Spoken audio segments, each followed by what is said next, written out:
Народ, всем привет! Сегодня хочу рассказать вот про такую вот штуку. Купил себе на Алиэкспрессе pH-метр для воды.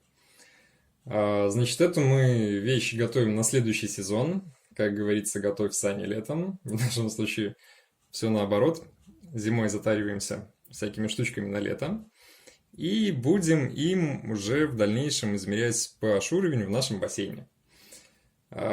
Если вы смотрели предыдущие видосы, ну или так интересовались данной темой, то именно уровень pH является одним из основных таких вот параметров, показателей в бассейне. Если его не контролить, то он начинает серьезно расти, химия перестает действовать, альгицид перестает действовать, в бассейне начинает активное цветение и всякая зараза заводится. Поэтому за уровнем pH нужно очень серьезно следить. До этого мы уровень pH мерили вот такими вот полосками все лето в бассейне. Это полоски комплектные, которые шли с химией. Как видим, здесь два идет индикатора. Это индикатор на хлорку и на именно уровень pH. То есть мы макали их в воду, проверяли, смотрели по цвету. Понятно, что гадание на кофейной гуще. Не всегда оно соответствует действительности. И вот такой вот заказывал еще полоску тоже на Алиэкспрессе. Тут уже не два, тут уже целых 6 индикаторов на все подряд. И на жесткость воды, и на какие-то цианобактерии, и на общую кислотность, и на pH, и на хлор, и на свободный хлор, на все подряд, короче. Но даже пользуясь этими полосками, все же замеры идут приблизительно. Смотришь по цвету, попал, не попал, в течение 15 секунд цветность меняется. А хочется знать точную цифру, чтобы подгонять бассейн. В идеал там в 7,2 pH или в 7,4. Вот именно для этих целей и была куплена эта штука. Ну, давайте посмотрим, как она работает и что умеет. Поехали. Итак, значит, приходит наш pH-метр вот в такой вот коробочке с Алиэкспресса. Внутри у нас вот здесь лежал вот так вот сам pH-метр. В комплекте идут два порошочка калибровочных на 4 и на 6,86 pH. И идет инструкция по эксплуатации. Инструкция, конечно же, у нас идет на английском, слава богу, а не на китайском. Поэтому можно будет даже что-то более-менее и прочитать. Сам pH-метр приходит без батареек. Чтобы поставить с него батарейки, мелкой отверточкой или чем угодно, вот сюда вот нажимаем, подковыриваем, выдвигаем вот эту стоечку целиком. Вот там внутри контакты.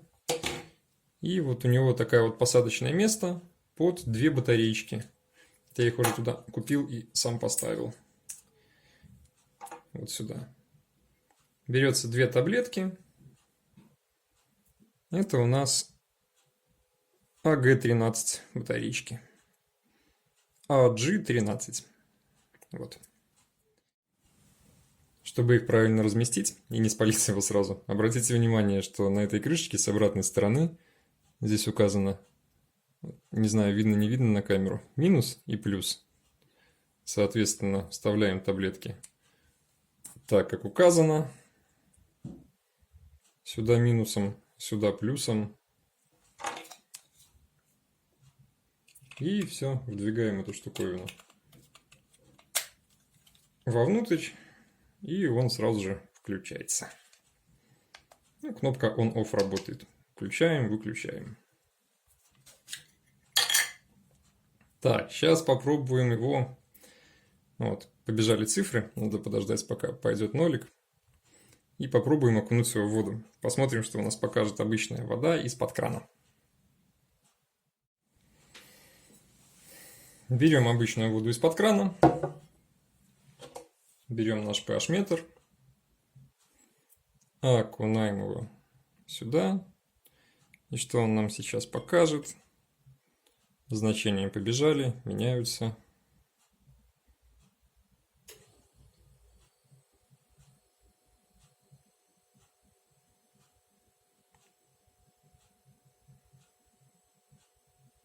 Напоминаю, штука еще не калибровалась ни разу. Его просто достали из упаковки и сразу давай играться с ним.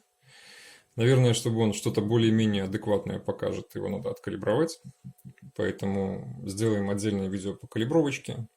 Замешаем порошочки, посмотрим, как это работает. Ну, а в целом видим, что, наверное, что-то более-менее адекватное он показывает. То есть у нас льется не кислота и не щелочь из крана, уже радует. Ну вот замер он на 7,73 показатели pH. Нормой вроде считается от 7,2 до 7,4. После калибровки мы еще раз перепроверим потом нашу водопроводную воду. Будет интересно. Да, замерли мы на показателе 7,73. Достаем, цифры ушли, ставим обратно. Оп, 7,76. 75. 74. Ладно. В общем, первое впечатление, что хочу сказать. Очень хочется, чтобы эта штука работала правильно. Если она будет работать правильно и показывать нам правильные показатели по pH, то в нашем бассейне будет просто супер. Будет откалиброванная вода, в ней будет правильный уровень химии, и будем радоваться всей семьей, а не ждать, пока он зарастет. И не ждать и думать, правильно ли я по этим полоскам все посмотрел.